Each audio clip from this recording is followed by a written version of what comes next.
Isang mapagpalang araw po sa ating lahat, mga minamahal, sa pangalan ng ating Panginoong Kristo, ako po'y bumabati po sa inyo ng isang magandang umaga po sa ating lahat. At dalangin ko po na ang bawat sasa po sa atin ay nasa mabuting kalagayan. Ngayon po mga minamahal ko, tayo po ay magkakaroon ng pag-aaral ng salita ng Diyos. At ang aking tatalakayin po ngayon ay ang tungkol sa isang video na kung saan ay finorward po sa akin ng isa sa aking mga kaibigan sa FB na nag-forward siya sa akin ng isang video na naglalaman po tungkol sa pangangaral ng salita ng Diyos. Isa po itong kilalang mangangaral na nangangaral siya at ito po ay finorward niya sa akin. At para malaman po natin mga minamahal ko, kung ano ang nilalaman ng video, no, ay ating pakinggan po muna kung ano ang sinasabi o nilalaman ng kanyang pangangaral. At titingnan po natin kung tama po ba ang kanyang mga opinyon o kanyang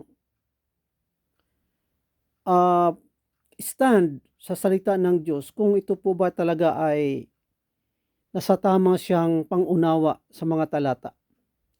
So bago po tayo magpapatuloy mga minamahal ko, ay ati po muna pakinggan ng buo ang kaniyang mga ipinangaral. At pagkatapos po nito nating mapapakinggan mga minamahal ko, ay ati pong usisain o titingnan sa Biblia kung tama po ba ang kanyang mga ipinangaral sa mga tao. Now, ito po yung video mga minamahal ko na ating pakikinggan sa oras na ito. Hindi ko na lang naman po ipapakita ang kanyang identity, pero alam ko kilala na po nyo ito. So pakinggan na lang po natin ang kanyang mga sinasabi po. Ito po mga minamahal ko, pakinggan po natin.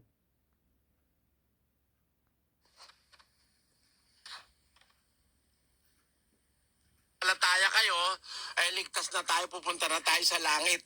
Hindi po sapat yon. Ang sabi ni Kristo sa mga sumasampalataya para sila maligtas, ganito. 8:31, ang kausap niya rito, sumasampalataya na, pero anong sabi niya? Sinabi nga ni Jesus sa mga Hudyong yaon na nagsisisampalataya sa Kanya, kung kayo'y magsisipanatili sa aking salita, kung magkagayoy, tunay nga kayong mga alagad ko. Kung mananatili kayo sa salita ko, sabi ni Kristo sa mga sumasampalataya sa Kanya, mga Hudyo, if you continue in my word, then you are my disciples indeed. Sumasampalataya na yan, pero sabi niya, magsipanatili sila sa salita. If you continue in my word, meaning if you obey my words, then you are my disciples indeed. Kaya hindi po sapat yung sumampalataya kayo, tapos na, hindi po. Dapat nating sundin yung mga salita ni Kristo. Kasi pag hindi natin sinunod, lumalabas hindi tayo tunay na Kristiyano. Niloloko lang natin ang ating sarili kung hindi natin sinusunod yung salita ni Kristo. Pakinggan nyo ang sabi sa Santiago 1:22. Datapwat maging tagatupad kayo ng salita at huwag tagapakinig lamang na inyong dinadaya ang inyong sarili. Kailangan be doers of the word, not hearers only, deceiving your own self. Niloloko lang natin sarili natin kung di tayo sumusunod sa salita ni Kristo. dapat kung may pananampalataya tayo, susunod tayo doon sa salita. Yun ang sabi ni Pablo, para tayo maligtas, susundin natin yung aral. Hindi ba sasampalataya lang, tapos na, hindi. Sa unang Korinto 15:1-2, ganito po nakasulat. Ngayoy ipinatatalastas ko sa inyo, mga kapatid, ang ebanghelyo na sa inyo'y aking ipinangaral, na inyo namang tinanggap, na siya naman inyong pinananatilihan. Sa pamamagitan naman nito'y ligtas kayo, kung matiyagan ninyong iingatan ang salitang ipinangaral ko sa inyo. Maliban na kung kayo'y nagsisampalataya ng walang kabuluhan. Ayun, kailangan pala iingatan natin yung salitang ipinangaral. May nananampalatayang walang kabuluhan kasi hindi sumusunod doon sa aral.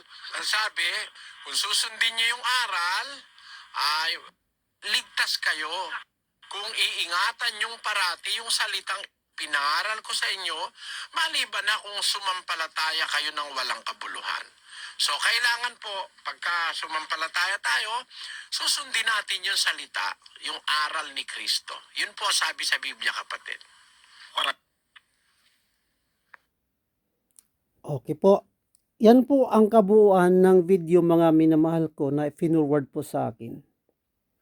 Now, ang sabi ng mga ngaral po na ito, na ang pananampalataya po lamang daw ay hindi sapat para maligtas ang tao. Yun po ang kanyang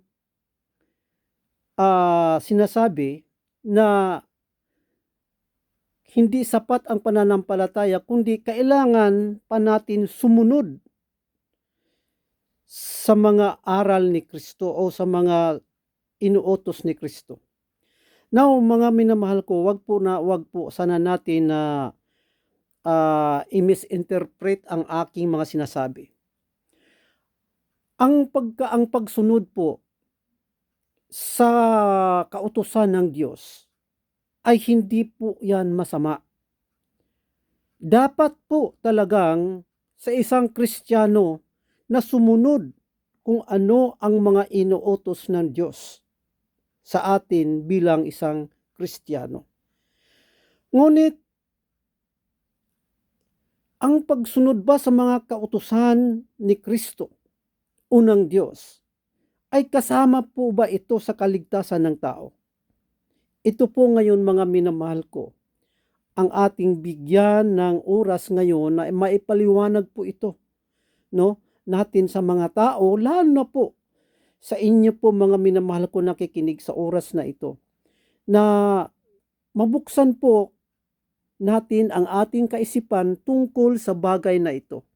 Kung ano po ba talaga ang katotohanan? Ang katotohanan po ba talaga ay ang pananampalataya at ang pagsunod sa utos ni Kristo para maligtas ang tao? O sa pananampalataya lamang maligtas ang tao?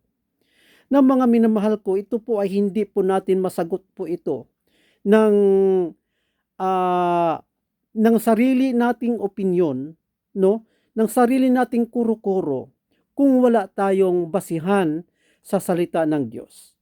So, meron po siya mga 3 talata na ibinigay, mga kapatid, kaibigan, yung mga ngaral na ito, na patunay daw niya po na ang pananampalataya ay hindi sapat lamang, kundi kailangan sumunod pa tayo sa kautusan ni Kristo upang tayo ay maligtas. So ngayon, mga minamahal ko, i-replay natin yung kanya sinasabi at isa-isahin po natin sa pag-aaral ito, no? Okay, so i-replay po natin, mga minamahal, yung kanya sinasabi. Ang sabi niya, to,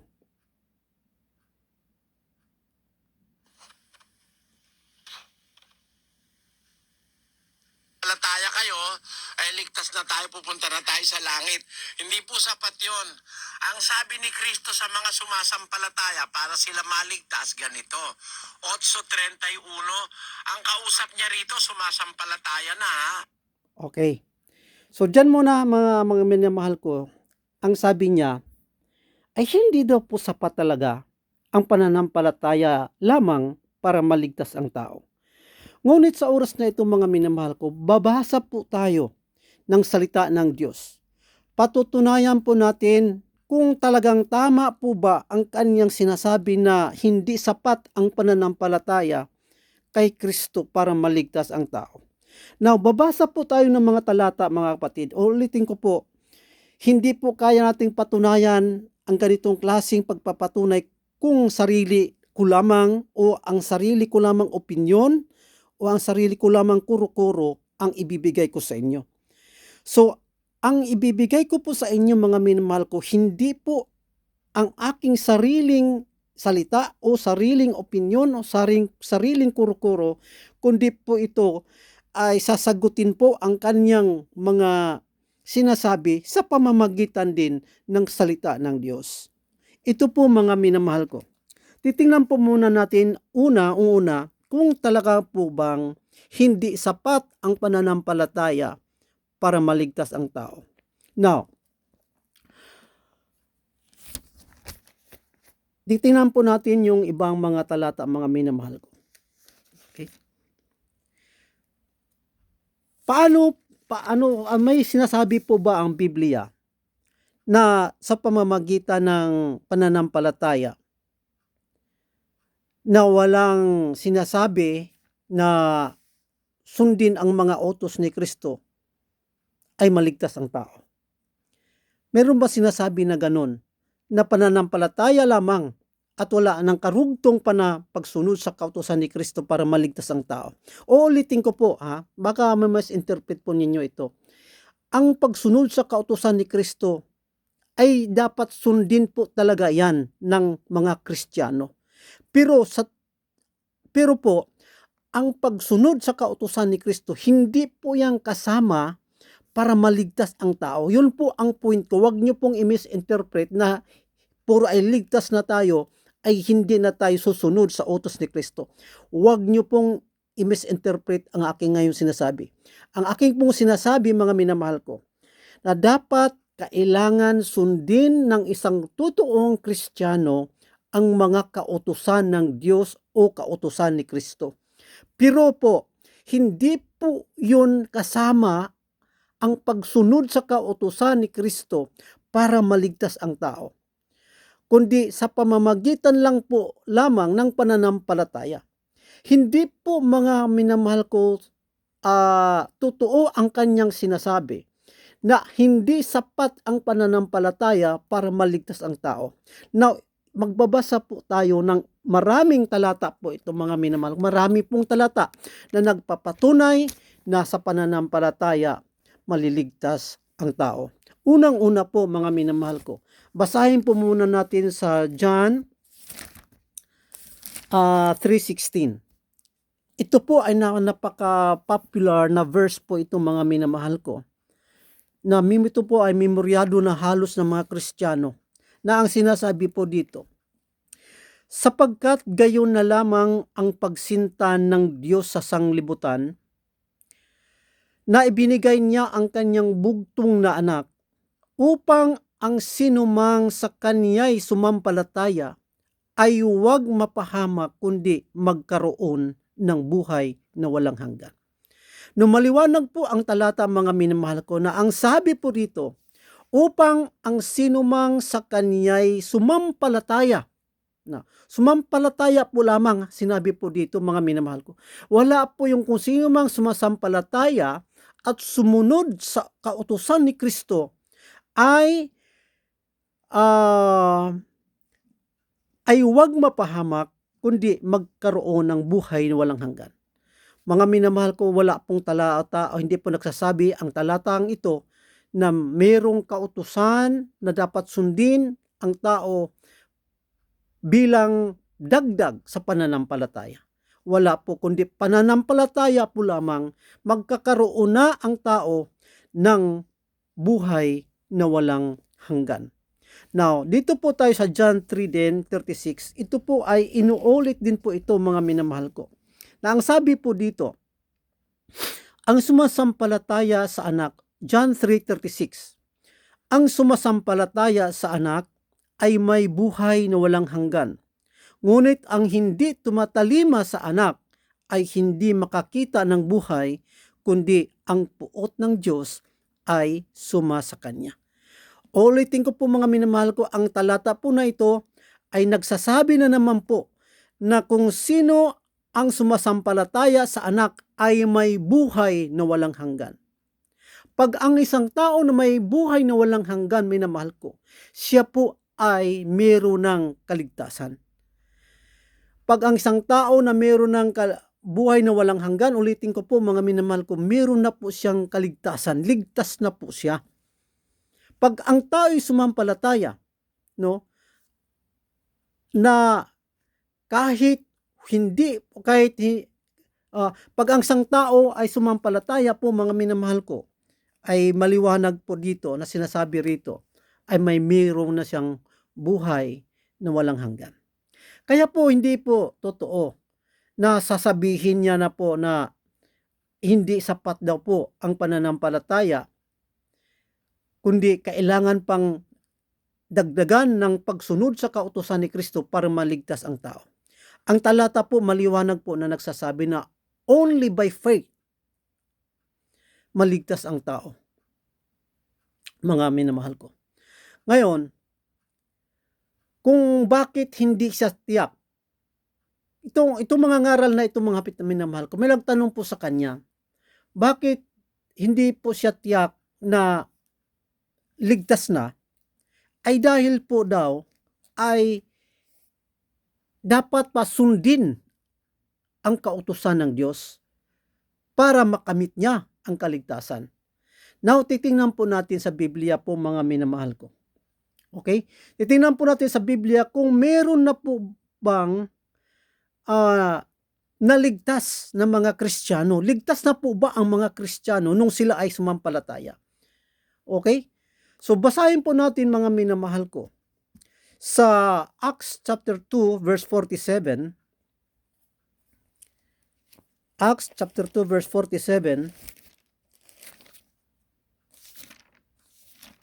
ang sabi po dito, mga minamahal, na nangagpupuri sa Diyos at nangagtatamo ng paglingap ng buong bayan at idinaragdag sa kanila ng Panginoon araw-araw yaong nangaliligtas. Mga kapatid, kaibigan ko, malinaw po ang talata na sinasabi dito na ang mga naligtas ay idinadagdag sa iglesia. So mga minamahal ko, malinaw na ang isang tao talaga ay makapagsabi na siya, pag siya ay sumampalataya, na siya ay ligtas na dahil sinabi po ng talata na araw-araw yaong idinadagdag sa kanila ng Panginoon araw-araw yaong nangaliligtas. So sa makatuwid, mga minamahal ko, makapagsabi na ang tao na siya ay ligtas na habang siya ay buhay pa. Tulad po sa akin, kung tanungin niyo po ako kung ako'y ligtas na, yes. Ako'y ligtas na. Sa pamamagitan ng aking pananampalataya, buong pananampalataya sa Panginoon Jesucristo, ako po ay makapagsasabi na ako ay ligtas na. Dahil meron po tayong patunay na sa salita ng Diyos na ang mga sumampalataya sa Panginoon Jesucristo ay meron na pong buhay na walang hanggan. Na ano po ba ang mga talata po mga minamahal ko? Dito po sa Episo, sa Episo. Ito ay masyadong hindi pinapaniwalaan po itong talata na ito mga kapatid ko. Dahil doon nga sa mga sinasabi ng isang mga ngaral na ito, na mga talata. Mamaya po kunti, pagkatapos nating mapatunayan na sa pamamagitan lamang po ng pananampalataya ay maligtas ang tao. Pagkatapos po natin napapatunayan mga minamahal ko, atin pong bigyan ng oras ang mga talata na kanyang sinasabi kung talaga ba totoong ang kanyang pangunawa. Kung totoo po ba na hindi salungat doon sa ibang mga talata. Okay po.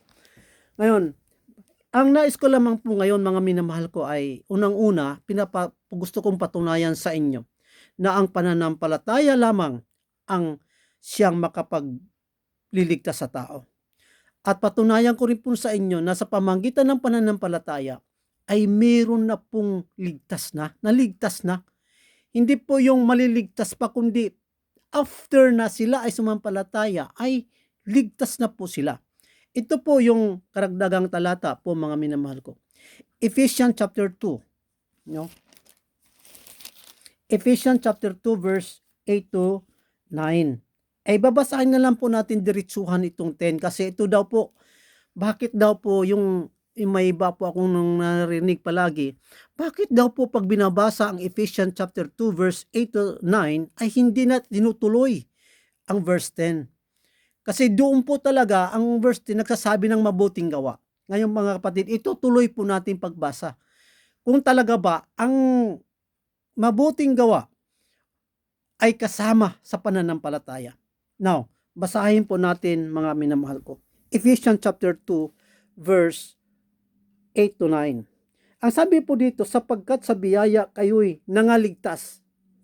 The word nangaligtas, ligtas na po ito mga minamahal ko.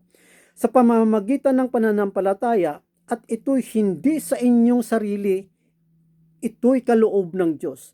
So ang biyaya po mga minamahal ko ay matatanggap po ng tao sa pamamagitan ng pananampalataya na naligtas ang tao. Ang sabi ng Biblia, hindi ito sa inyong sarili. Pag sabihing hindi sa inyong sarili, walang kinalalaman ang kakayanan ng tao para maligtas. Okay? Dahil ang pagsunod sa kautusan ng Diyos, yan ay galing sa ating sarili yon. Sarili nating desisyon na sumunod, sarili nating gawa na ating ibibigay bilang pagsunod sa kautusan. Ngunit ang sabi ng Biblia, hindi ito sa inyong sarili, kundi ang kaligtasan ay kaloob ng Diyos. Pag sinabi po natin kaloob ng Diyos, mga minamahal ko, ito po ay regalo na tatanggapin po lamang ng tao. Na wala siyang ibabayad kahit anuman, na paghihirapan niya pa na kunin ang isang regalo, hindi tatanggapin na lang po niya ito. At sa verse 9 po mga minamahal ko, sabi dito, hindi sa pamamagitan ng mga gawa, upang ang sinuman ay huwag magmamapuri, mga minamahal. So niliwanag na po ulit sa verse 9, na hindi sa pamamagitan ng mga gawa. Mga minamahal ko, ang gawa po na ito ay malinaw naman po na hindi masamang gawa, kundi mabuting gawa. Na tulad ng inaasahan ng iba na sila ay maliligtas sa mamamagitan ng paggawa ng mabuti. Ayun, ang sabi ng talata sa verse 9, hindi sa pamamagitan ng mga gawa o sa mga gawang mabuti, kundi hindi sa pamamagitan ng mga gawa upang ang sinuman ay huwag magmamapuri. So yun po sa verse 8 and 9 po mga minamahal, ay maliwanag po ito na sinasabi ni Pablo na ang kaligtasan ay biyaya ng Diyos na tatanggapin na lamang at hindi ito sa pamamagitan ng ating sariling mabuting gawa. Now bro, paano yung verse 10? Basahin mo diretso ang verse 10. Okay po. Basahin po natin para walang duda po na hindi ko po kayo hindi po ninyo sabihin sa akin na nililinlang ko po kayo. Na meron po akong mga talata na iniiwasan. Babasahin po natin ang verse 10 mga minamahal ko. Ang sabi ng verse 10, sapagkat tayo'y kanyang gawa na nilalang kay Kristo Jesus para sa mabubuting gawa na mga inihanda ng Diyos ng una upang siya nating lakaran. So, ang malinaw po ang talata mga minamahal ko, na sinasabi ng talata, sapagkat tayo'y kanyang gawa, na nilalang kay Kristo Jesus para sa mabubuting gawa. Ano po ang ibig sabihin ng talata mga minamahal ko? Ang talata po ba ay nagsasabi na idadagdag pa ang mabuting gawa sa pananampalataya? Hindi po. Hindi po nagsasabi ang talata na idadagdag ang mabuting gawa sa pananampalataya para maligtas ang tao. Hindi po. Dahil Sa verse 8 po lamang mga minamahal ko, ay maliwanag na naligtas na ang tao. Hindi para maliligtas pa lamang, kundi naligtas na ang tao at nilinaw po ng talata na hindi sa gawa ng tao. So ano itong verse 10 po mga minamahal ko? Ang verse 10 po mga minamahal ko, na sinasabi dito na sapagkat tayo'y kanyang gawa na nilalang kay Kristo Jesus para sa mabuting gawa na mga inihanda na ng Diyos ng una pang siya nating lakaran. So madaling salita po mga minamahal ko, bilang isang ligtas na sa verse 8. At sa verse 9, sinasabi na hindi tayo naligtas sa ating mga gawa. Ang verse 10 po mga minamahal ko, ang sinabi dito, tayo'y nilalang ng Diyos. Ibig sabihin tayo ay nakatanggap na ng kaligtasan. At dahil tayo ay nakatanggap na ng kaligtasan mga minamahal ko, ang bawat naligtas ay inalaan ng Diyos sa mabuting gawa. Kaya po, ang isang tao na tunay na sumampalataya sa Panginoon, tunay na nakatanggap ng kaligtasan na galing sa Diyos, siya po talaga ay gumagawa na ng mabuti. Ngunit ang kaniyang mga gawang mabuti, mga minamahal ko, ay hindi po yan kasama doon sa kaligtasan, kundi isa lamang po yan ng patunay na ikaw ay totoong sumampalataya sa Panginoong Hesukristo. Na ikaw po ay totoong ligtas na. At yan po ang sinasabi sa Book of James, na faith without works is dead. Napatay ang pananampalataya kung walang mga gawa. Bakit? Dahil ang pananampalataya po mga minamahal ko, ito po ang magpapatunay sa pananampalataya kung ito po ay buhay o patay.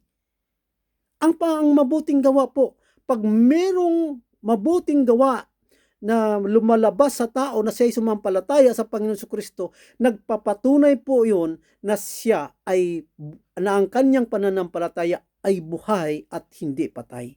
Hindi po nangangahulugan sa Book of James na ang mabuting gawa ay kasama sa pananampalataya. Hindi po.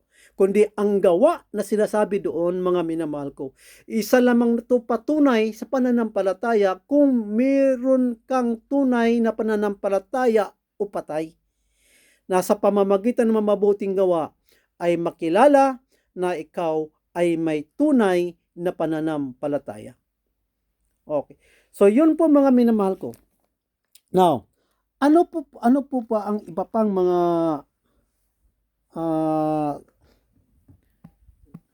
talata, no, na ating babasahin bilang pagpapatunay mga minamahal ko. Siguro hindi ko na lang po siguro ito babasahin po mga minamahal. Kayo na lang po ang babasa kasi medyo mahaba-haba ng oras, ano. Kayo na lang po ang babasa na ang mga talatang pong ito ay nagpapatunay po na ang isang tao ay ligtas na. Makapagsabi na siya ay ligtas na nung siya ay sumampalataya.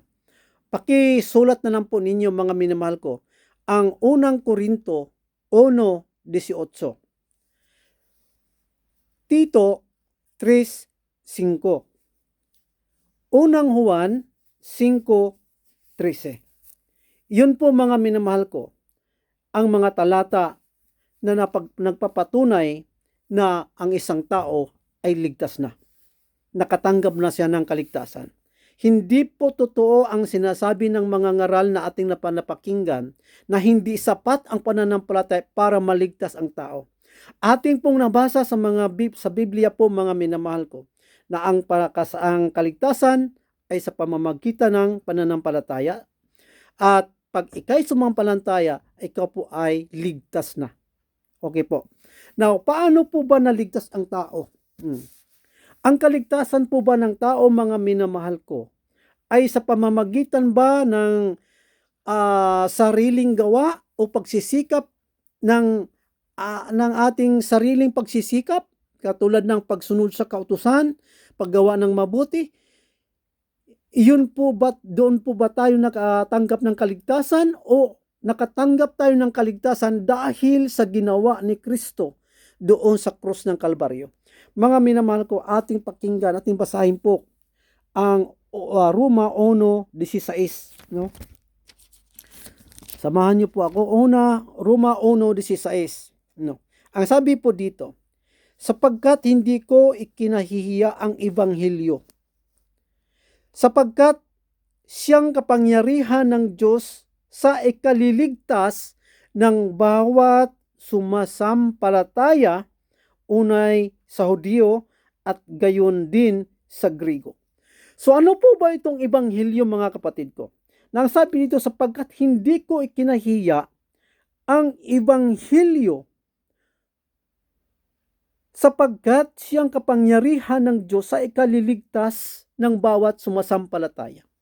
So ang kapangyarihan po pala ng kaligtasan o kung paano maligtas ang tao, mga minamahal ko, ay sa pamamagitan ng ebanghelyo.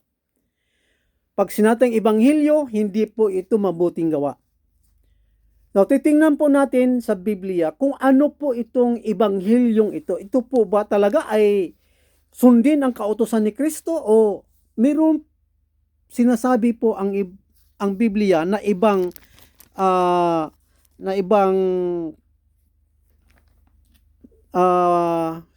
sinasabi ang Biblia kung ano itong tinatawag na ebanghelyo na sinasabi ni Apostol Pablo.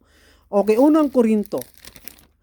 Well, ito po, mga minamahal ko, ay sinabi niya po ito sa kanyang talata, sa 3 talata na kanyang binanggit kanina, ay maliwanag po na sinabi niya po nabanggit niya po itong talata na ito. Unang Korinto 15 hanggang 1, mula 1 hanggang 4. So dito, mga kapatid ko, ipaliwanag ko na lang po ito sa inyo, itong talata na ito na binanggit niya. So kasi ito ang gagamitin ko ngayon. So ngayon, binanggit ito niya kanina, akin na lang po itong ipaliwanag para hindi ko na ipapaliwanag mamaya. Ang sabi po ng talata, unang Korinto 15 mula 1 hanggang 4, ang sinasabi po dito, ngayon ipinatalastas ko sa inyo, mga kapatid, ang ebanghelyo, ito po binanggit po dito ang ebanghelyo, no, na sa inyo'y aking ipinangaral. Ano daw ang ipinangaral ni Apostol Pablo? Ang ebanghelyo na inyo namang tinanggap. So ano ang tinanggap ng mga taga-Korinto? Ang tinanggap ay yung ipinangaral ni Pablo na ebanghelyo, na siya naman ninyong pinanitilihan.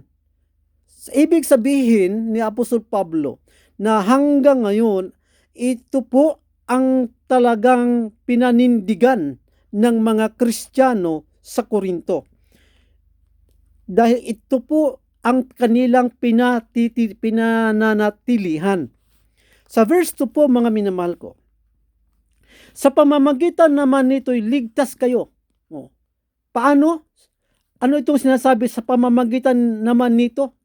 Ang the word dito po, mga minamahal ko, hindi po ito tumutukoy sa pagsunod sa kautusan tulad ng sinabi ng isang mga ngaral na parang gusto niya sabihin na ito daw po ay pagsunod sa kautusan. Hindi po. Ang verse 2 po, sabi dito, sa pamamagitan naman nito'y ligtas kayo. Nito'y, ang salitang nito'y po, mga minamahal ko, ito po ay tumutukoy doon sa ebanghelyo na ipinangaral ni Apostol Pablo sa verse 1. Na sabi ng verse 2, sa pamamagitan naman nito'y ligtas kayo kung matyaga ninyong ingatan ang salitang ipinangaral ko sa inyo. Ano ang pinangaral ni Pablo? Sa verse 1, ang ebanghelyo. Ngayon, ang sabi ni Pablo, maliban na kung kayo'y nagkisampalataya ng walang kabuluhan. Mga kapatid, kaibigan ko, ang sinasabi ni Apostol Pablo, na sinabi niya, maliban na kung kayo'y nagkisampalataya ng walang kabuluhan. Na ang ibig ni Apostol Pablo, mga minamahal ko, na ang isang tao ay maligtas sa pamamagitan ng Ebanghelyo ni Kristo, sa pamamagitan ng totoong pananampalataya.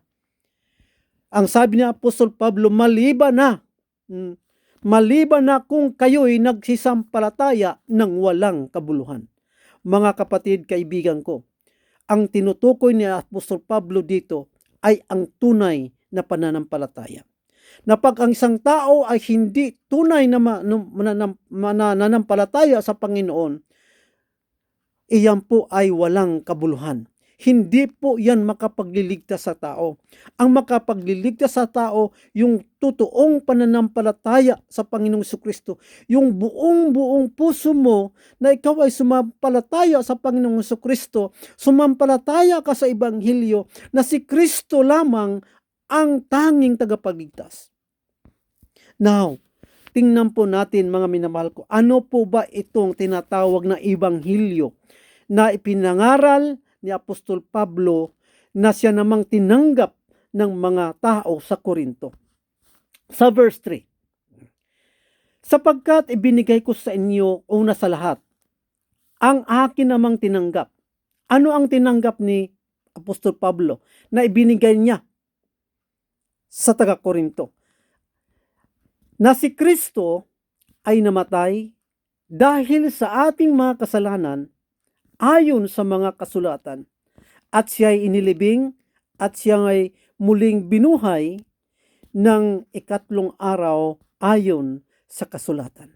Mga minamahal ko, ang ipinangaral ni Pablo, na tinanggap ni Pablo, na siya namang ipinangaral sa mga Korinto, na siya namang tinanggap ng mga Korinto, na ang Panginoong Jesucristo ay namatay dahil sa ating mga kasalanan ayon sa kasulatan, at siya'y inilibing at siya'y muling binuhay ng ikatlong araw ayon sa mga kasulatan. Mga minamahal kaibigan ko, maliwanag na sinasabi na Apostol Pablo na ang Ebanghelyo na kanyang sinasabi po dito ay ang kamatayan ni Kristo, ang paglibing kay Kristo, at ang pagkabuhay naman muli ni Kristo. Yan po ang Ebanghelyo ng kaligtasan, na siya namang ipinangaral, na tinanggap ni Pablo, na siya namang ipinangaral sa mga mga tao sa Korinto, na tinanggap naman ng Korinto. Mga minamahal ko, na sabi na po sa Pablo, kung maliban kung kayo'y sumampalataya ng walang kabuluhan, ay hindi kayo maliligtas. Maliwanag po sa 1 Corinthians chapter 15 verse 1 to 4 na wala pong bahid ng kautusan na binabanggit sa Apostol Pablo para maligtas ang tao, kundi sa pamamagitan ng pananampalataya. Sa totoong pananampalataya ay maligtas ang tao, mga minamahal ko. Maliban na kung ang isang tao ay sumasampalataya kay Kristo ng walang kabuluhan. Ano po yung walang kabuluhan, mga minamahal ko? Unang-una, hindi ka totoong sumampalataya kay Kristo na siya lamang ang ating tagapagligtas. Pangalawa, hindi sapat si Kristo para sa iyo, kaya kailangan mo pang gumawa ng mabuti para idagdag mo doon sa ginawa ni Kristo na sa kanyang pagkamatay, sa kanyang paglibing, at sa kanyang pagkabuhay muli para kamaligtas. Yan po ang mga pananampalatayang walang kabuluhan, mga minamahal ko. Okay, tuloy po tayo, mga minamahal ko.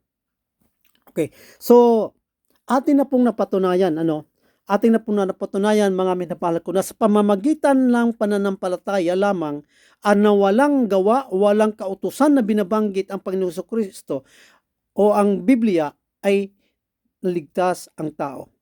At ating napatunayan na ang tao ay makapagsasabi na siya ay ligtas na dahil sa mga sinasabi ng Biblia. Ngayon po, mga minamahal ko, patuloy po natin na pakinggan po ang kaniyang mga sinasabi rito. Meron po siyang sinasabi na ah, sorry po. Meron po siyang sinasabi, mga minamahal ko, na isang talata pa. Bukod doon sa unang Korinto, ay meron pa po siyang ibang talata na sinasabi dito. Ito po. Pero anong sabi niya? Sinabi nga ni Jesus sa mga Hudyong yaon na nagsisisampalataya sa Kanya, kung kayo'y magsisipanatili sa aking salita, kung magkagayoy, tunay nga kayong mga alagad ko. Ngayon, kung mananatili kayo sa salita ko, sabi ni Kristo sa mga sumasampalataya sa Kanya, mga Hudyo, if you continue in my word, then you are my disciples indeed. Sumasampalataya na yan, pero sabi niya, magsipanatili sila sa salita.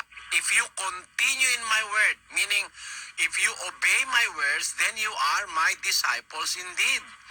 Kaya hindi po sapat yung sumampalataya kayo, tapos na, hindi po. Yan po. Ating basahan po yung talata na yun muli. Sa John chapter 8 verse 31. Ito po. Titingnan po natin, mga minamahal ko, no? Kasi minsan pinag-away-away po niya yung mga talata, dahil sa kagustuhan na talagang maipangaral niya, na ay palabas niya na maligtas ang tao sa pagsunod sa kautusan o sa mga kautusan ng Kristo. Ulitin ko po, mga minamahal ko, hindi po masama ang sundin ang kautusan ni Kristo.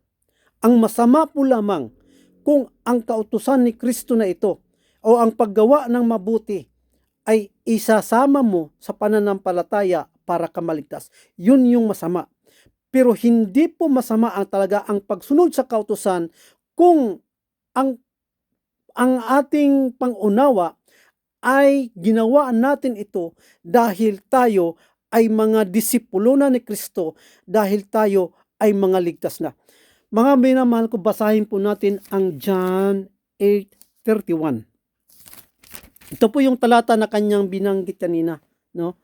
John 8:31, ang sabi po dito, sinabi nga ni Jesus sa mga Hudiyong yaon na nagsisampalataya sa Kanya. Okay, totoo po yung mga believers po, itong mga Hudiyo na ito. Kung kayo'y magsisipanatili sa aking salita, kung magkagayoy, tunay nga kayong mga alagad ko. Now, ito po, ano po ba ang tamang pangunawa sa talatang ito? Ang sabi po ng talata, mga minamahal ko, na meron ng mga Hudiyo na mga nagsisampalataya. Tandaan po natin, mga minamahal ko, na ang di lahat ng mga Hudiyo ay totoong sumasampalataya kay Kristo. Sa oras na ito, kaya ito sinasabi ng Panginoon Kristo, dahil maraming mga Hudiyo na hindi talaga totoong sumampalataya sa Panginoong Kristo na bilang Misaya o tagapagligtas ng bansang Israel. Meron pong hindi totoong sumampalataya. Kaya ang sabi ng Panginoong Kristo, maliban na kung, ulitin ko po, sinabi nga ni Jesus sa mga Hudiyong yaon na nagsisampalataya sa Kanya, kung kayo'y, may kondisyon po, mga minamahal ko, yung mga taong nagsisampalataya, kung kayo'y magsisipanatili sa aking salita, kung magkagayoy, tunay nga kayong mga alagad ko. So, anong patunay po, mga minamahal ko, sa mga Hudiyo na ito, na sila ay totoong sumasampalataya? Ang sabi dito, mga minamahal ko, kung kayo'y magsipanatili sa aking salita, kung magkagayoy, tunay nga kayong mga alagad ko. Mga minamahal ko, ang sinasabi po dito na magsipanatili sa aking salita, yan po, mga kaibigan, ay patunay po lamang, gusto ng Panginoon na patunayan nila na sila ay totoong sumasampalataya sa pamamagitan ng pananatili sa Kanyang salita. Yan po, mga minamahal ko, hindi po kasama sa pananampalataya para maligtas ang tao. Hindi po sa mga pagsunod sa kautusan ng Diyos para maligtas ang tao, kundi ang sinasabi dito ng Panginoon Kristo na manatili sa kanyang salita bilang ah, pagpapatunay o bilang pagpapatunay sa mga taong sumampalataya ng mga Hudyo kung sila po ay totoong sumasampalataya o totoong mga disipulo ni Kristo. Ang pananatili sa salita ng Diyos, ulitin ko po mga minamahal, dito sa John 8:31, ito po ay pagpapatunay po lamang na ikaw ay totoong alagad ng Diyos. Yan po. Kaya pag ang isang taong totoong sumampalataya, nasabihin niya na siya ay alagad ng Diyos o disipulo ng Panginoong Jesucristo, ay dapat siya manatili sa salita ng Diyos. Hindi siya susuway sa kautusan. Dahil yun ang palatandaan na ikaw ay tunay nga na kanyang alagad. Pero hindi ka naging alagad niya sa pagsunod sa kautusan o sa pagsunod sa kautusan, kundi ikaw ay naging alagad niya sa pamamagitan ng pananampalataya. Yung sana di po kayo nalilito po dito mga minamahal ko. Huwag niyo po itong kalituhan, itong talata na ito. Ang talata po, ulitin ko po, hindi po kasama sa yung pananatili sa salita ng Diyos. Hindi po yan kasama para maging disipulo kanya. Hindi po. Ang pagiging disipulo ni Kristo ay sa pamamagitan ng pananampalataya. Ang pananatili sa salita ng Diyos, yan po ay patunay po lamang o pruiba na ikaw ay tunay na alagad ng Diyos. Yun po ang tunay na pangunawa sa talata. Dahil kung ang pangunawa sa talata na ito, sasabihin mo na sumampalataya ka at kailangan mong manatili sa salita ng Diyos para maging tunay na alagad ka, mga kaibigan ko, pag kinagkontra-kontra na natin ang ibang mga talata, pinag-away-away na natin. Dahil hindi mo ito mapapatunayan kung ang opinion mo, ang sarili mong pangunawa ay isasama mo ang ng salita ng Diyos sa pananampalataya, pananatili, ay hindi mo po yan mapapatunayan sa ibang mga talata. Pinagkontra-kontra mo na po. Tulad po ng ating nabasa kanina, na merong na ang kaligtasan ay sa pananampalataya lamang na walang gawa. Ating nabasa kanina na ang isang taong sumampalataya ay nakatanggap na ng kaligtasan. Hindi po yung tatanggap pa lang, kundi nakatanggap na ng kaligtasan. Kaya po itong mga minamahal ko, ang John 8:31, for the last time, o ulitin ko po, na ang sabi po dito na pananatili sa salita ng Diyos, ito po ay patunay po lamang na ikaw ay tunay na alagad ng Diyos. Hindi po ito kasama sa pananampalataya para maging disipulo kanya. Hindi po. Ito po ay patunay po lamang na ikaw ay tunay na alagad ng Diyos. Yan po ang tamang pangunawa sa talata na hindi po rin po natin makikitaan ng kontradiksyon sa ibang mga talata. Now, ano po ba yung sinasabi pa? Tuloy po natin mga minamahal ko, no? Haba-haba na pong oras natin, no? Tuloy po natin yung kanyang mga sinasabi. Dapat nating sundin yung mga salita ni Kristo. Kasi pag hindi natin sinunod, lumalabas hindi tayo tunay na Kristiyano. Niloloko lang natin ang ating sarili kung hindi natin sinusunod yung salita ni Kristo. Pakinggan nyo ang sabi sa Santiago 1:22. Datapwat maging tagatupad kayo ng salita at huwag tagapakinig lamang na inyong dinadaya ang inyong sarili. Kailangan be doers of the word, not hearers only, deceiving your own self. Niloloko lang natin sarili natin kung di tayo sumusunod sa salita ni Kristo. Dapat, kung may pananampalataya tayo, susunod tayo doon sa salita. Okay. So, totoo po yun, mga minamahal ko. Totoo po yun. Sasabi niya na dapat kung meron tayong pananampalataya ay dapat susunod po tayo sa kanyang salita. Totoo po yun dahil ang kanyang salita, ang pagsunod sa kanyang salita, yan po ang magpapatunay sa ating pananampalataya sa Panginoong Jesucristo. Totoo po yun. At yung sinasabi niya, be doers of the word, totoo po yun. Ang isang Kristiyano po ay dapat talagang sumunod sa kautusan ni Kristo. Pero hindi po ibig sabihin na ang kanyang pagsunod ay kasama sa kaligtasan. Hindi po. Kaya siya sumunod sa kautusan ni Kristo dahil pagmamay-ari na siya ni Kristo. Yan po mga minamahal ko. Pero ang talata na sa James 1:22 po, walang binabanggit po na kaligtasan o pananampalataya. Wala po. So tuloy po natin mga minamahal ko. Yun ang sabi ni Pablo, para tayo maligtas, susundin natin yung aral. Hindi masasampalataya lang, tapos na, hindi. Sa unang Korinto 15:1-2, ganito po nakasulat. Ngayoy ipinatatalastas ko sa inyo mga kapatid, ang ebanghelyo na sa inyo'y aking ipinangaral, na inyo namang tinanggap, na siya naman inyong pinananatilihan. Sa pamamagitan naman nito'y ligtas kayo, kung matiyagan ninyong iingatan ang salitang ipinangaral ko sa inyo. Maliban na kung kayo'y nagsisampalataya ng walang kabuluhan. Ayun, kailangan pala iingatan natin yung salitang ipinangaral. May nananampalatayang walang kabuluhan kasi hindi sumusunod doon sa aral. Ang sabi, kung susundin niyo yung aral, ay ligtas kayo.